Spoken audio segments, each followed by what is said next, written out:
निर्मला के बेटे विद्युत की शादी रितु से हुई है और आज रितु की पहली रसोई है। तो सुबह सुबह निर्मला ने अपनी बहू को आवाज देना शुरू कर दिया। रितु, रितु कहाँ हो तुम? क्या कर रही हो रितु? माँ जी मैं तैयार हो रही हूँ। अरे बहू, आज तेरी पहली रसोई है और तू अभी तक तैयार नहीं हुई। देख बहू, ऐसे ढीलेपन से काम नहीं चलेगा। अब तू इस घर में आ गई है तो काम थोड़ा फुर्ती से करना सीख ले। जी जी माँ जी। चल अब जल्दी से तैयार होकर किचन में आ जा। रितु तैयार होकर किचन में चली जाती है जहाँ उसकी सास उससे कहती है, देख बहू, आज से ये तेरा किचन है। पहले तो तू कुछ मीठा बना ले, उसके बाद खाना बना लेना। नई नवेली बहू किचन में कुछ मीठा बनाती है। ठीक है माँ जी, मैं खीर बना देती हूँ। रितु खीर बनाने में लग जाती है। तभी उसे किचन में एक टोकरी में आलू रखे दिखते हैं। वो खीर बनाने के साथ साथ आलू भी छिलने लग जाती है। खीर बनाने के बाद रितु ने आलू की सब्जी बना ली। उसके बाद उसने अपने पति और अपनी सास को खाना परोसा तो उन दोनों को ही खाना बहुत पसंद आया। तुमने खाना बहुत अच्छा बनाया है। खीर तो बहुत ही अच्छी बनाई है। हाँ बहू, खाना बहुत अच्छा है। आलू की सब्जी भी बहुत अच्छी बनाई है। चल विद्युत, बहू को कोई अच्छा सा गिफ्ट दे। गिफ्ट तो नहीं लाया माँ मैं, पर हाँ रितु, तुम शाम को मेरे साथ शॉपिंग पर चलना और जो तुम्हें चाहिए वो खरीद लेना। अब निर्मला ने अपने घर की सारी जिम्मेदारी अपनी बहू को सौंप दी। रितु ने भी सारा घर अच्छी तरह से संभाल लिया है। निर्मला को अपनी बहू से कोई शिकायत नहीं है। एक दिन निर्मला ने अपनी बहू से पूछा, बहू, आज रात खाने में क्या बना रही हो? माँ जी आलू शिमला मिर्च बना रही हूँ। अच्छा ठीक है, बना ले। मिर्च कम ही रखना। जी ठीक है माँ जी। रितु आलू और शिमला मिर्च की सब्जी बना लेती है। थोड़ी देर बाद विद्युत काम से घर आता है तो सभी साथ बैठकर खाना खाते हैं। वो सब्जी देखकर कहता है, अरे तुमने शिमला मिर्च आलू बनाया है यार। तुमने लंच में भी आलू की ही सब्जी दी थी। हाँ बहू, तुम रोज रोज आलू की ही सब्जी बनाती हो। कल कुछ और बना लेना। हाँ जी ठीक है माँ जी। अपनी सास और पति के कहने के बाद भी अगली सुबह उसने आलू के पराठे बना दिए। जब विद्युत और निर्मला नाश्ता करने बैठी तो विद्युत ने कहा, पराठे, वो भी आलू के? अरे बहू, तुझसे मना किया था ना कि आलू की सब्जी मत बनाना। माँ जी आपने आलू की सब्जी बनाने के लिए मना किया था, लेकिन ये तो आलू के पराठे हैं ना। अरे बहू, है तो आलू ही ना। अब आगे से मत बनाना, ना आलू की सब्जी ना आलू के पराठे। और रितु, माँ ठीक कह रही है। हालांकि तुमने पराठे अच्छे बनाए हैं, लेकिन आगे से आलू के मत बनाना प्लीज़। अच्छा बाबा ठीक है, ना तो मैं आलू की सब्जी बनाऊंगी और ना ही आलू के पराठे। आप खुश आप दोनों? अगले दिन रितु ना तो आलू की सब्जी बनाती है और ना ही आलू के पराठे, लेकिन आज रितु बनाती है चावल, वो भी आलू वाले। जब निर्मला खाना खाने बैठती है तो उसे चावल में आलू दिखाई देते हैं। वो अपनी बहू से कहती है, अरे बहू, तुझसे मना किया है ना कि अब से तू आलू नहीं बनाएगी। माँ जी मैंने आलू कहाँ बनाए हैं, मैंने तो चावल बनाए हैं। अरे बहू, तो चावलों में आलू तेरे मायके वाले डाल कर गए हैं क्या? माँ जी आपने आलू की सब्जी और आलू के पराठे बनाने से मना किया था, आलू के चावल बनाने के लिए मना नहीं किया था, इसलिए मैंने चावलों में थोड़े से आलू डाल दिए। बहू, तेरी आलू खाने की आदत से बहुत परेशान हो गई हूँ। आज के बाद तुम वही बनाओगी जो मैं कहूँगी, समझी? निर्मला अपनी बहू को डांट ही रही थी कि तभी विद्युत आ जाता है। अरे माँ, क्यों चिल्ला रही हो? क्या कर दिया रितु ने? अरे बेटा, पूछ तो ऐसे रहा है जैसे तूने आज लंच नहीं किया। पता तो होगा तुझे तेरी बीवी ने क्या बनाया है आज। हाँ माँ, क्यों नहीं, चावल बनाया ना। और चावल में क्या डाला है? चावल में आलू डाले थे। हाँ, बस इसीलिए चिल्ला रही थी इसके ऊपर। अरे हर चीज में आलू ना डाला करे। रितु, चावल तो तुमने बहुत अच्छे बनाए थे, लेकिन आलू नहीं भी डालती ना तो भी चलता। अगले दिन निर्मला ने अपनी बहू को भिंडी ला कर दी। बहू, ये लो, आज भिंडी बना लेना और इसमें नींबू भी डाल देना। नींबू डालने से भिंडी का टेस्ट बढ़ जाता है। रितु भिंडी लेकर किचन में चली जाती है और उसे बनाना शुरू कर देती है। लेकिन जब विद्युत और निर्मला खाना खाने बैठते हैं तो दोनों के भिंडी देखकर होश उड़ जाते हैं। बहू, बहू कहाँ हो? जल्दी यहाँ आओ। क्या हुआ माँ जी? ये क्या बनाया है? भिंडी भिंडी बनाई है माँ जी। और भिंडी में डाला क्या है? माँ जी एक दो आलू पड़े थे, मैंने सोचा डाल देती हूँ। कम ऑन यार रितु, मतलब तुम आलू देखोगी तो बिना कुछ सोचे समझे किसी भी सब्जी में डाल दोगी? यार मैं तो नहीं खा सकता ये सब, देखने में इतने अजीब लग रहे हैं तो खाने में कैसे लगेंगे?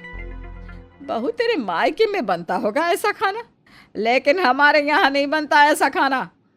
लेकिन माँ जी आप खाकर तो देखिए, बहुत अच्छा बना है। मैंने नींबू भी डाला है इसमें।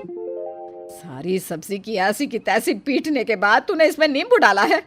अरे तू ही खा इसे, और ना खा पाए ना तो अपने मायके भेज देना। तेरे इस अनोखे हुनर के बारे में तेरे मायके वालों को भी तो पता चलना चाहिए। विद्युत और निर्मला बिना खाना खाए ही चले जाते हैं। शाम को निर्मला अपनी बहू को दाल देते हुए कहती है, बहू ये ले दाल, और ढंग से बनाना। अगर दाल इस बार अच्छी नहीं बनी तो तेरे मायके भिजवा दूंगी, चाहे मुझे खुद ही क्यों ना जाना पड़े तेरे मायके। माँ जी मैं बहुत अच्छी दाल बनाऊंगी। रितु दाल लेकर चली जाती है और वो दाल बना भी लेती है, लेकिन हमेशा की तरह इस बार भी वो दाल में आलू डालकर बना देती है। ये देखकर निर्मला का पारा गुस्से से हाई हो गया और वो कहने लगी, रितु रितु ये क्या बनाया है तूने? तुमने तो हद कर दी रितु, दाल में आलू कौन डालता है? तुझसे किसने कहा कि दाल में आलू डाले? किसने कहा? लेकिन किसी ने मना भी तो नहीं किया था कि दाल में आलू नहीं डालूं। तो तेरे अंदर दिमाग नहीं है क्या कि दाल में आलू नहीं डालते? हद करती हो यार, हर चीज में आलू, हर चीज में आलू। इतने आलू खाओगी तो आलू जैसी हो जाओगी। माँ मैं बाहर से खाना ऑर्डर कर रहा हूँ, आपको क्या खाना है जल्दी से बोलिए। अरे मंगा ले बेटा कुछ भी, तेरी बीवी के खाने से तो अच्छा ही होगा ना खाना। माँ इन आलूओं का कुछ तो करना पड़ेगा, नहीं तो इसी तरह से बार बार बाहर से खाना खाएंगे तो तबीयत भी खराब हो जाएगी और बजट भी। अरे बेटा अब मैं घर में आलू रखूंगी ही नहीं, फिर देखती हूँ कि क्या बनाती है तेरी बीवी। निर्मला ऐसा ही करती है। वो बाजार से सारी सब्जियां लेकर आती है, लेकिन आलू लेकर नहीं आती। जब रितु ये देखती है तो अपनी सास से पूछती है, माँ जी आप सारी सब्जियां लाई हो लेकिन आलू नहीं लाई। खबरदार बहू, अगर इस घर में तूने आलू का नाम लिया तो अब इस घर में आलू कभी नहीं आएंगे। और तू तो बस ये समझ कि आलू का नाम लेना भी तेरे लिए पाप है। लेकिन माँ जी आलू के बिना। फिर तूने आलू का नाम लिया, बोला है ना कि आलू का नाम नहीं लेना है, समझी? यह पकड़ पालक, और पनीर फ्रिज में रखा है, पालक पनीर बना ले। रितु बिना मन के पालक पनीर बनाने लगती है, लेकिन तभी उसके मन में एक ख्याल आता है और वो अपने हाथ दुगनी तेजी से चलाती है। शाम को सभी एक साथ खाना खाने बैठते हैं तो निर्मला अपने बेटे से कहती है, बेटा आज तू पेट भरकर खाना खाना, बहू ने आज पालक पनीर बनाया है। माँ आलू तो नहीं डाले ना उसने खाने में? अरे बेटा मैं आज बाजार से आलू खरीद कर लाई ही नहीं, ना घर में आलू ना ये बनाएगी। माँ मतलब ये हुआ कि ना रहेगा बांस ना बजेगी बांसुरी। दोनों माँ बेटे आज बहुत खुश थे, लेकिन दोनों को क्या पता था कि उनकी खुशी ज़्यादा देर तक टिकने वाली नहीं थी। रितु ने जैसे ही दोनों को पालक पनीर सर्व किया तो दोनों के सामने पालक के साथ पनीर नहीं बल्कि आलू थे। रितु क्या है ये? माँ ने तुमसे पालक पनीर बनवाया था ना, और तुम आलू पालक परोस रही हो। बहू ये आलू कहाँ से लाई तू? मैं तो कई दिनों से आलू ला ही नहीं रही हूँ। माँ जी ये तो मैंने पड़ोस वाली शीला चाची से लिए हैं। मैंने उनसे कहा कि मेरे घर में आलू नहीं है, तो उन्होंने कहा कि मुझसे ले ले, हमारे घर में तो बहुत सारे आलू हैं। रितु की बात सुनकर निर्मला और विद्युत दोनों ने सर पर हाथ रख लिया। वो दोनों कभी रितु की तरफ देखते तो कभी प्लेट में रखी आलू की सब्जी को। किसी को भी समझ में नहीं आ रहा था कि वो घर की बहू से आलू का पीछा कैसे छुड़वाए। नंदिनी अपनी शादी को लेकर बहुत खुश होती है, क्योंकि नंदिनी की शादी उसके ही मनपसंद के लड़के के साथ हो रही थी। नंदिनी अपने बॉयफ्रेंड विजय को कॉल करती है और कहती है, मैं बहुत खुश हूँ, हमारी शादी होने वाली है।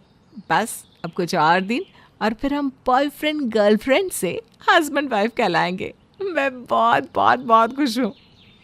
मैं भी बहुत खुश हूँ कि फाइनली हमारी शादी होने वाली है।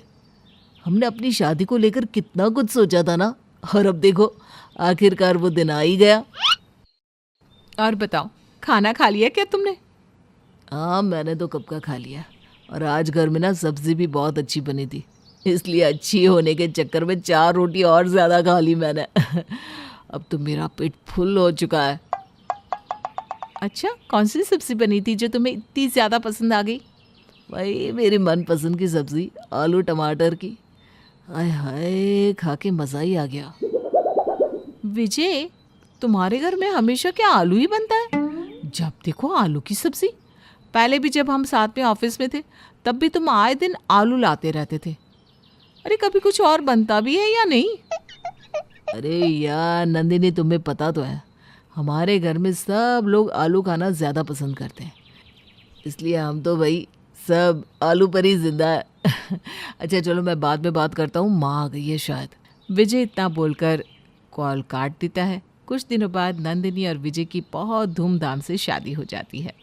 शादी के बाद नंदिनी की पहली रसोई होती है। नंदिनी रसोई में नहा धोकर जाती है और सबके लिए कुछ मीठा बनाने लगती है। तभी नंदिनी की सास सरला आती है और कहती है, बहू, आज तेरी पहली रसोई है ना? आज सबके लिए क्या बना रही है नाश्ते में? माँ जी, मैं सबके लिए नाश्ते में खीर बना रही हूँ। सबको पसंद तो है ना खीर? खीर तो बहू बहुत पसंद है, लेकिन कोई खाएगा नहीं घर में खीर। क्यों? कोई खीर क्यों नहीं खाएगा? बहू वो क्या है ना, हमारे घर में ज़्यादातर लोग आलू की सब्ज़ी खाना पसंद करते हैं, और आज तेरी पहली रसोई है ना, तो एक काम कर, सबके लिए आलू पूरी बना दे, सब लोग बहुत चाव से खाएंगे। माँ जी, लेकिन आज तो मेरी पहली रसोई है ना, और पहली रसोई में तो कुछ मीठा ही बनता है, फिर आप मुझे आलू पूरी बनाने क्यों कह रही हैं? अरे बहू, क्या फ़ायदा बेकार की मेहनत करने का जब कोई खाएगा ही नहीं। देख, मैं तुझे मना तो नहीं कर रही हूँ, बना ले जो तुझे अच्छा लगे, लेकिन बाद में कोई खाए नहीं तो मुझे मत कहना। ठीक है माँ जी, मैं आलू पूरी ही बना दूँगी। आलू कहाँ है? वो एक छोटा सा कमरा है ना जो खाली पड़ा रहता है, उसमें ही आलू है।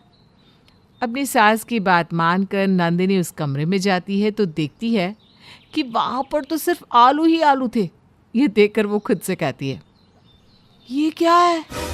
लोगों के घरों में 1-2 किलो आलू आते हैं, लेकिन ये तो मेरा आलू का ही ससुराल है। अरे इतने सारे आलू किस लिए? अब क्या रोज़ रोज़ मैं आलू ही खाऊंगी? नंदिनी को अपना आलू वाला ससुराल बहुत अजीब लगता है, लेकिन वो फिर भी जैसे तैसे अपने ससुराल में रहने की कोशिश करती है। कुछ दिनों बाद नंदिनी की ननद मधु का राजमा चावल खाने का बहुत मन होता है, तो वो अपनी भाभी के पास जाती है और कहती है, भाभी, मेरा ना राजमा चावल खाने का बहुत मन कर रहा है। क्या बताऊं मधु, मेरा तो पता नहीं क्या क्या खाने का मन कर रहा है। जब से इस आलू के ससुराल में आई हूँ ना, रोज़ आलू ही आलू खा रही हूँ। सुबह आलू, दिन में आलू, रात में आलू, और मेरे सपने में भी आलू। मेरे पापा को ना आलू सबसे बेस्ट लगते हैं। एक तो वो सस्ते भी मिल जाते हैं और वो हर चीज़ के साथ चले जाते हैं, इसलिए वो आलू आलू करते रहते हैं। उन्हें समझाने का कोई फ़ायदा नहीं है। बस ससुर जी नहीं, बल्कि इस घर के हर आदमी की पसंद ही आलू है। अब खुद बताओ ना, इतना आलू खा लेंगे तो मोटे हो जाएंगे ना हम, लेकिन नहीं, इन्हें तो बस जब देखो आलू ही खाना होता है। भाभी, आप कुछ करो ना, सच में मेरा बहुत मन कर रहा है राजमा चावल खाने का। वो तो पापा का बस नहीं चलता, वरना वो तो आलू के साथ रोटी या चावल नहीं बल्कि आलू ही खिला देते। कोई बात नहीं मधु, तू टेंशन ना ले, मैं हर रोज़ इतने ज़्यादा आलू बना रही हूँ। अब तो वो ना ख़त्म होने वाले हैं, अब ज़्यादा दिन आलू चलेंगे नहीं, 1-2 दिन में ख़त्म हो जाएंगे, फिर मैं राजमा बना दूँगी। जब ससुर जी या विजय कुछ बोलेंगे तो कह दूँगी कि आलू ख़त्म हो गए थे। हाँ भाभी, ये सही रहेगा। नंदिनी अपने आलू के ससुराल में आलू खा खा कर थक चुकी थी, इसलिए जब आलू ख़त्म होने वाले थे तो वो किसी को नहीं बताती कि आलू ख़त्म हो चुके हैं। अगली सुबह जब नंदिनी आलू वाले कमरे में जाती है तो देखती है फिर से वहाँ बहुत सारे आलू आ जाते हैं। अब वो हैरान हो जाती है। तभी वहाँ नंदिनी का पति और उसके ससुर और आलू के कट्टे ला रहे थे। आप लोग ये कट्टे क्यों ला रहे हो? बहू अब आलू ख़त्म हो गया है तो आलू तो लाने ही होंगे ना। कोई बात नहीं बहू, तू हमें बताना भूल गई थी ना, हो जाता है। लेकिन हमें याद रहता है कि कब आलू लाने हैं और कब नहीं लाना है।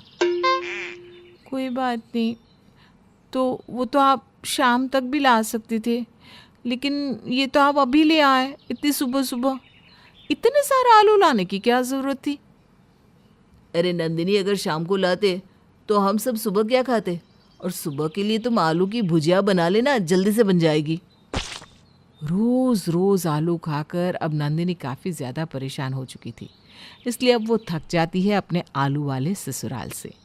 एक दिन नंदिनी सारे आलू का भंडारा करके वो सब आलू ख़त्म कर देती है और अगले दिन सबके लिए मटर पनीर बनाती है, जिसे देखकर नंदिनी के ससुर और पति को बहुत गुस्सा आता है।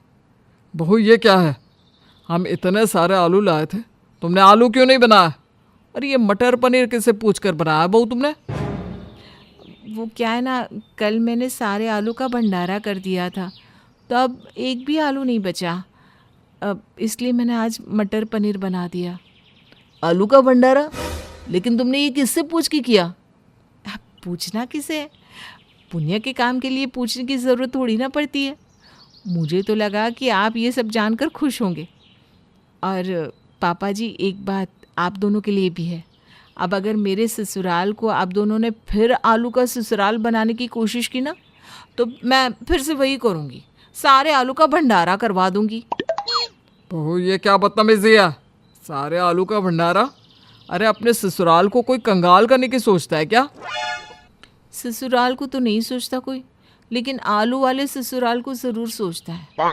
मैं आपके लिए दिन में एक बार या कभी कभी आलू की सब्ज़ी या ऐसा कुछ बनाकर ज़रूर दूंगी, लेकिन ये मत सोचना कि अब हर रोज़ आलू ही बनेगा।